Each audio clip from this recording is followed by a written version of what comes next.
अस्सलाम वालेकुम students, miss Huda here. I hope आप सब ठीक होंगे। चैप्टर स्टार्ट करने के लिए जा रहे हैं हम लोग बेवकूफ़ दोस्त, सबक नंबर 8। इससे पहले जो 2 चैप्टर्स हैं वो आई होप कि आप लोगों ने कंप्लीट कर लिए होंगे। अब ये हमारी बुक का जो है चैप्टर नंबर 8 है, बट हमारी कॉपी का चैप्टर नंबर 3 है ये, क्योंकि हमने अभी सेकंड टर्म में 2 चैप्टर किए हैं।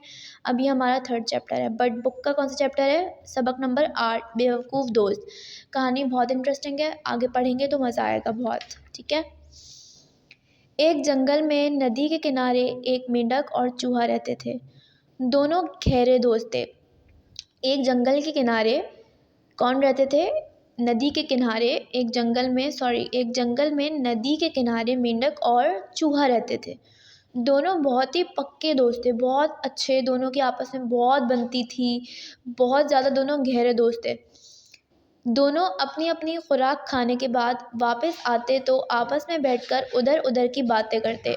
भाई जब दो आपस में बहुत पक्के पक्के दोस्त होंगे तो क्या करेंगे? एक साथ रहेंगे, एक साथ खाना खाएंगे, एक साथ उठेंगे, एक साथ बैठेंगे, एक साथ जाएंगे। उसी तरह से चूहा और मेंढक की कहानी है ये, कि दोनों बहुत पक्के पक्के और गहरे दोस्त थे, और अपनी खुराक, अपना खाना खाने के बाद जब वापस आते थे तो दोनों सुकून से आपस में बैठकर इधर उधर की बातें करते। इसी जंगल में एक दिन शिकारी शिकार करने के लिए आया। क्या हुआ? एक दिन शिकारी आया इसी जंगल में शिकार करने के लिए। शिकार की तलाश के दौरान उसकी एक पतली सी डोरी गिर गई। क्या हुआ? जब शिकार आया जंगल में तो उसके पास एक पतली सी डोरी थी। डोरी होती है ना, जैसे शिकार वो फेंकते हैं, शिकार करने आते हैं जब वो जाल फेंकते हैं या कुछ और, उनकी पतली सी डोरी होती है। उसी टाइप की उसके पास भी एक डोरी थी जो कि उसने फेंकी, मतलब जो जिससे वो जाल बिछा था उसकी एक पतली सी डोरी क्या हुआ? गिर गई। मेंढक और चूहा ये तमाशा देख रहे थे। दोनों बड़े खामोशी से बैठकर जो है वो क्या देख रहे थे? तमाशा देख रहे थे। जब शिकारी दूर चला गया तो दोनों ने मिलकर वो डोरी उठाई। मेंढक बोला, हम दोनों अपनी अपनी खुराक की तलाश में दूर निकल जाते हैं। जब वो वहाँ से शिकारी चला गया तो क्या हुआ? मेंढक और चूहा उसके पास गए, उस डोरी के पास गए, और पहले तो वो सब तमाशा देख ही रहे थे। जब वो शिकारी चला गया तो वो दोनों डोरी के पास गए, दोनों ने डोरी उठाई और क्या कहा कि हम दोनों दूर निकल जाते हैं अपने खाने की तलाश में। मतलब हम दोनों अपना खाना ढूंढने के लिए कहीं दूर निकल जाते हैं, और एक को दूसरे का इल्म नहीं होता कि वो कहाँ है। फिर क्या होता है कि वो दोनों आपस में कहीं और निकल जाते हैं, और एक दूसरे का इल्म, उन दोनों को एक दूसरे का इल्म नहीं होता, मालूम ही नहीं होता कि चूहा कहाँ गया और मेंढक कहाँ गया। क्यों ना हम ये डोरी अपने पाँव में बांध लें ताकि ज़रूरत के वक्त एक दूसरे की मदद कर सकें।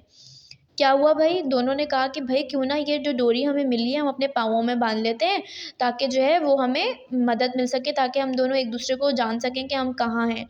चूहे को मेंढक की ये बात पसंद ना आई। जब वो पाँव में डोरी बांध रहे थे तो दरख्त पर बैठी हुई कोयल ने इन्हें ऐसा करने से मना किया। क्या हुआ? जब वो दोनों पाँव में डोरी बांध रहे थे तो कोयल ने मना किया कि तुम लोग ऐसा मत करो। कोयल ने उनको मना किया, लेकिन उन्होंने कोयल की बात मानने के बजाय उसका मजाक उड़ाया कि वो इनकी दोस्ती से जलती है। भाई क्या हुआ? कोयल ने जो है वो, जब उसने कोयल ने मना किया तो उसने मजाक उड़ाना शुरू कर दिया कि भाई तुम तो हमारी दोस्ती से जलती हो और हम तो ऐसा ही करेंगे, और उन्होंने क्या हुआ? कोयल की बात नहीं मानी। इस तरह दोनों ने पाँव में डोरी अच्छी तरह बांध ली। वो दोनों सुबह होते ही खुराक के लिए निकल जाते, और ज़रूरत के वक्त डोरी के इशारे से क्या हुआ? वो सुबह के वक्त ही खाना खाने के लिए निकल जाते, और क्या करते? ज़रूरत के वक्त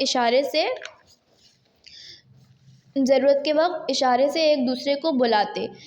इसी जंगल में एक चील भी रहती थी। वो कई रोज से ये तमाशा देख रही थी। एक दिन चील ने डोरी को चोंच से पकड़ लिया। एक दिन क्या हुआ भाई? एक चील बहुत दिनों से तमाशा देख रही थी कि चूहा और मेंढक हैं, वो दोनों निकलते हैं, अपना खाना लाते हैं, खाना खाते हैं, बातें करते हैं, और वो सब शिकार आया, शिकारी की डोरी गिर गई, वो सब जो भी कुछ चल रहा था वो सब चील देख रही थी। एक दिन उसने अपनी चोंच से वो डोरी पकड़ ली और हवा में बुलंद हो गई, और क्या हुआ? वो डोरी उसने पकड़ ली और हवा में उड़ गई। डोरी के साथ पाँव बांधने की हुए वजह से मेंढक और चूहा भी हवा में बुलंद हो गए। मतलब जब चील ने उस डोरी को पकड़ के हवा में उड़ना शुरू किया तो भाई वो दोनों पाँव तो पाँव में बांधी हुई थी ना, और कोयल ने मना भी किया था। कोयल ने तो रोका था कि मैं ऐसा करने से मना कर रही हूँ, ऐसा मत करो। उसने मना किया था, इन दोनों ने बात नहीं मानी। चील जब उस डोरी को लेके उड़ी तो साथ में वो दोनों भी उड़ गए, उन्हीं के साथ उनको भी ले उड़ी। चील ने काफ़ी बुलंदी पर जाने के बाद डोरी को छोड़ दिया। चील ने क्या किया, काफ़ी ऊपर तक जब आसमान पे चली गई तो इतनी ऊपर जाकर उसने उस डोरी को छोड़ दिया। मेंढक और चूहा ज़मीन पर आ गिरे, दोनों की हड्डियाँ पसलियाँ टूट गईं।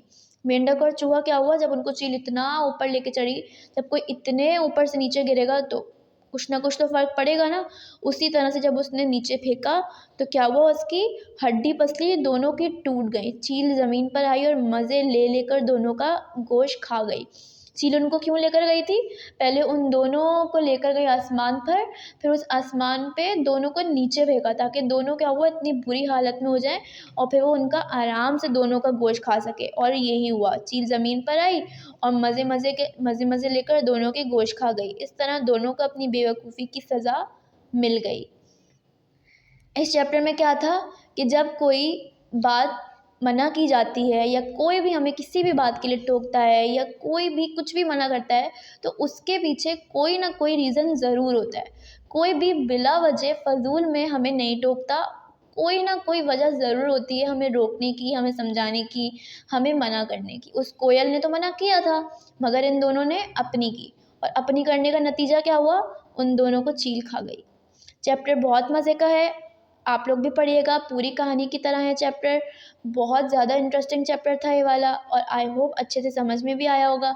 ये कहानी है जिसमें चील है, चूहा है, मेंढक है और कोयल है।